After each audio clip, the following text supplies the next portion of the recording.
আজ থেকে 3 বছর আগে বঙ্গা বানাছিল ড্রাম পিঠে, এখন এসে আবার ড্রাম বাদ দিয়েছে, ওটা সালার মধ্যে যাইতে না কষ্ট হয়।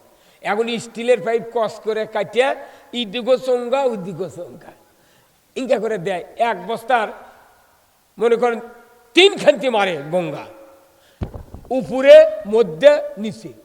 কারণ কিছু কিছু চালাক মানুষ আছে, নিচে দেয় ভালো, উপরে দেয় ভালো, মধ্যে দেশে গুদ্ধ। সেই জন্যে ওরা একবার লস খাচ্ছে, বঙ্গা দিয়েও লস খাচ্ছে। সেই জন্য একবারে 3 খাদ্য মারে, পাশাত মধ্যে মাথা।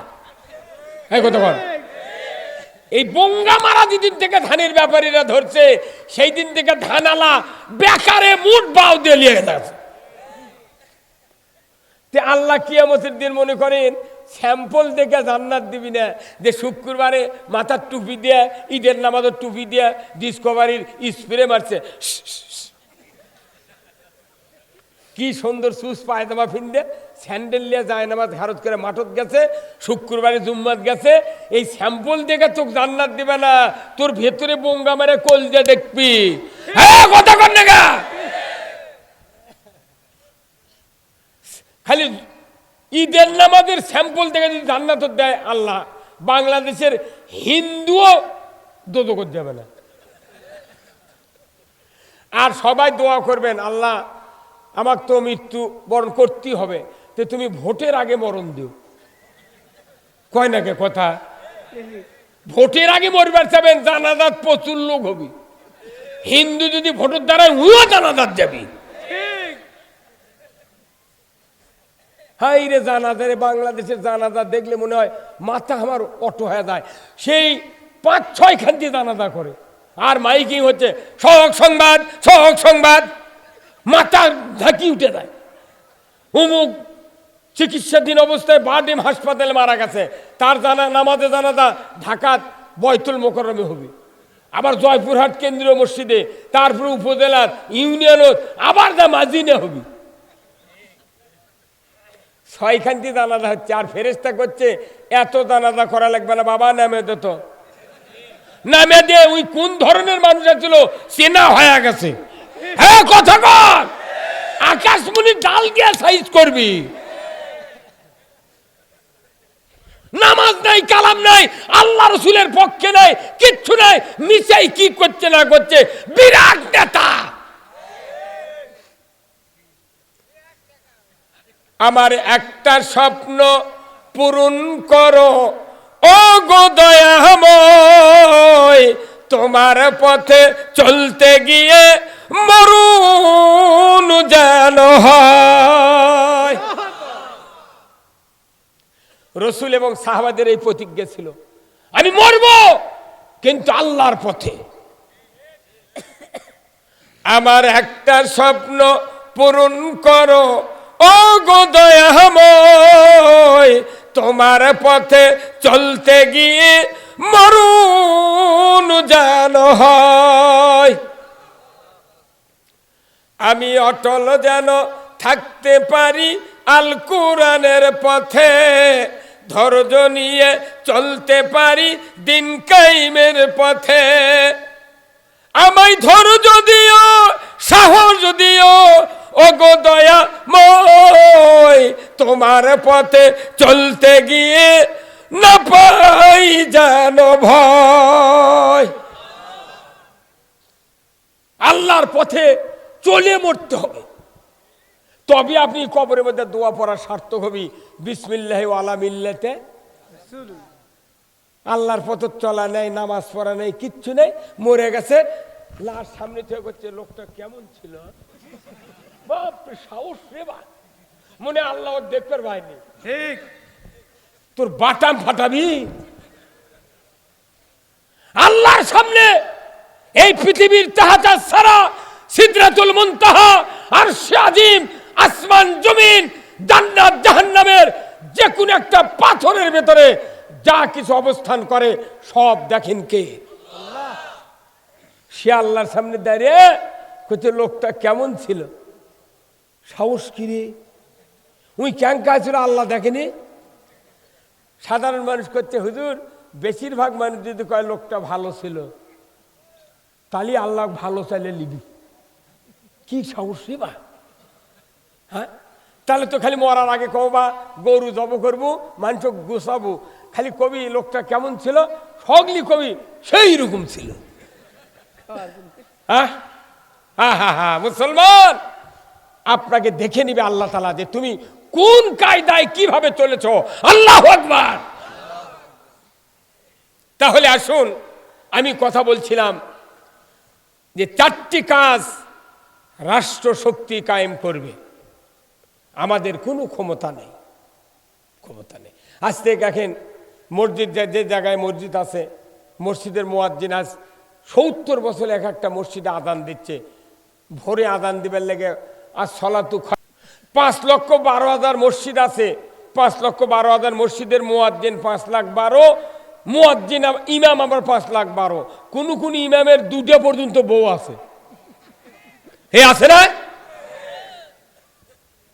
এরা আবার কত?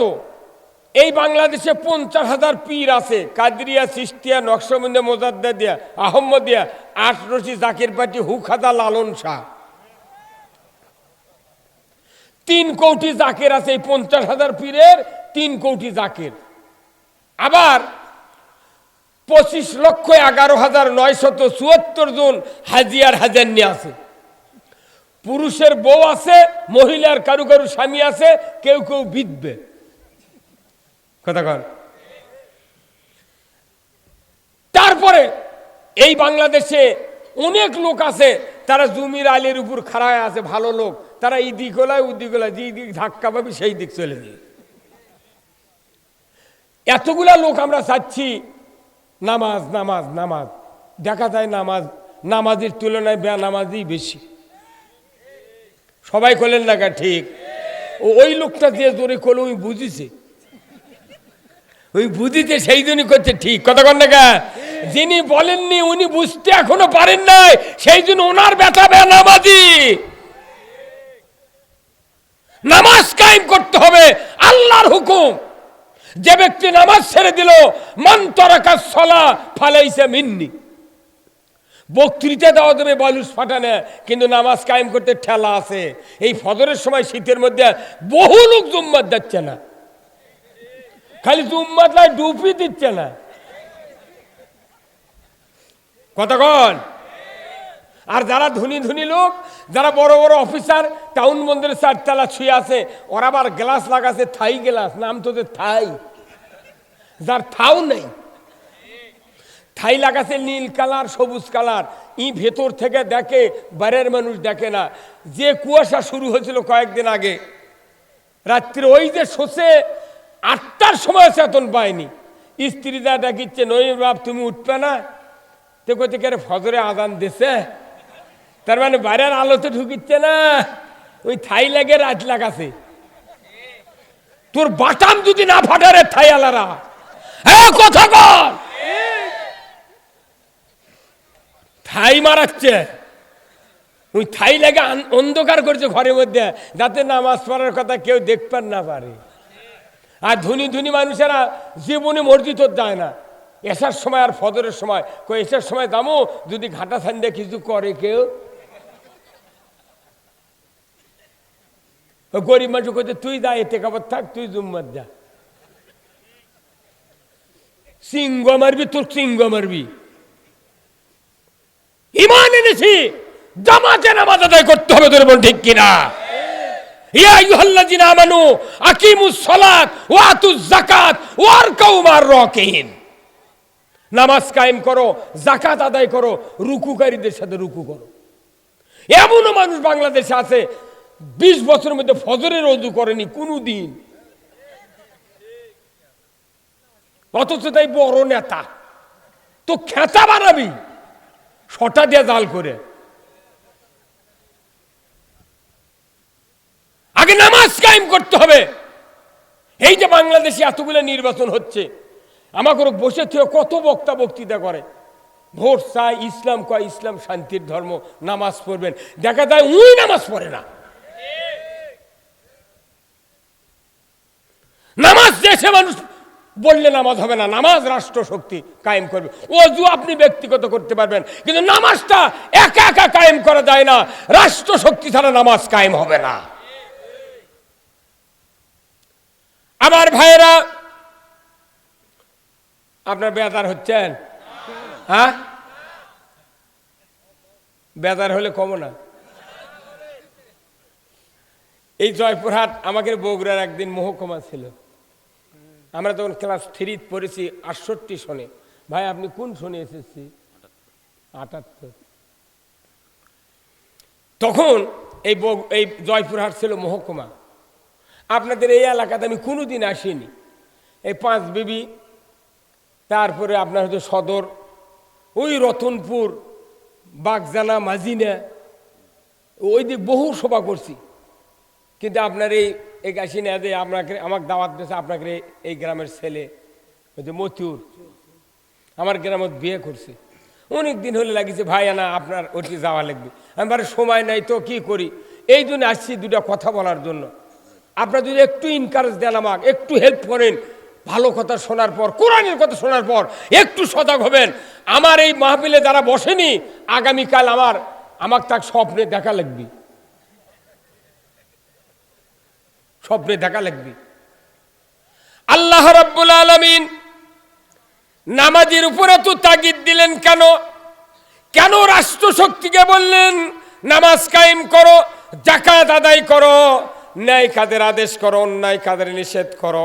সরকার যদি বলে গোপীনাথের মেলাত কোনোদিন আর যাত্রা চলতে দেব না, ওটি প্যান্ডেলই করে পারবে না। আর আমরা যদি 1200 মৌলবি কই যাত্রা করতে দেব না, ও কি আগে পিঠে মারে ফেলবে।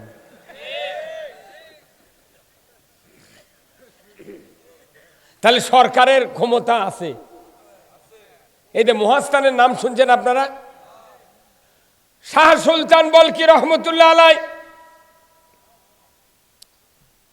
কোথা থেকে আসলেন? উনি মহাস্থানে পরশুরামের সাথে যুদ্ধ করে বগুড়ার জমিনে, জয়পুরহাটের জমিনে উনি কালিমার পতাকা উড়ালেন। শাহ সুলতান বলখি বলক দেশ থেকে এসে। অথচ আজকে কতদিন চলে গেল, মহাস্থানে দেখা যায় প্রতি বছরের শেষ বৃহস্পতিবার দিনে ওই মহাস্থানে 27 মণ গাঁজা খায়। কত ডিসি গেল, কত এসপি গেল, কত নেতা গেল, কেউ মানা করে না, কেউ মানা করে না। তাহলে ওই সুলতান সাহেব কি গাঁজা খাওয়া শিখে বেড়ান চায়? সুলতান সাহেব হচ্ছে মুশরিক কাফিরের সাথে যুদ্ধ করে কালিমার পথে উদ্দিগিন করার জন্য। আর ওই জায়গার সাহস কি গাঁজা খাও? গাঁজা খাতে খাতে মুখ লাল হয়ে গেছে। ওটিটা পীরেরাও জিকির করছে, মুন্সিরা জিয়ারত করছে, জিলেপি আন দিচ্ছে, পোলা পাক করছে, কত খাচ্ছে, মহিলারা যা ঘুরিচ্ছে, আবার গাঁজাও চলিচ্ছে, কেউ মানা করে না। তাহলে এই অন্যায় বন্ধ করবে কে? হ্যাঁ জনগণ কে? সরকার। আমার ভাইয়েরা,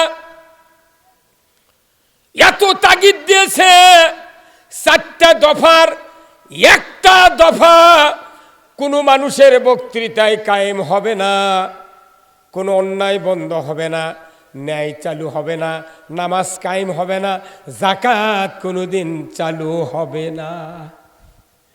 কার কথা? যাকাত আমরা নিজেরা দিলে হবে না। যাকাত যদি চালু থাকতো এই বাংলাদেশে, কোন সুদি কারবার বাংলাদেশে চলতো না, চলতো না। আজকে বাড়ি বাড়ি সুদ ঢুকে গেছে, ঢোকেনি? কয় শাক ভাত খাবো না, গোস্ত খা, স্বামীর কথা শুনবো না, ভাঙ্গা করে থাকবো না, ঝড় বাদল মানবো না, কিস্তি দেওয়া বন্ধ করবো না, যায়ান থাকিতে সাহেবের ডিউটি কোনোদিন অমান্য করব না। ওই তো মরদ দেখেন বাইরে থেকে করছে, ঠিক। আল্লাহ বাঁচিয়ে থুক জোরে কোন আমিন। ওই বুঝবার পারছে ব্যথা কোন জায়গা।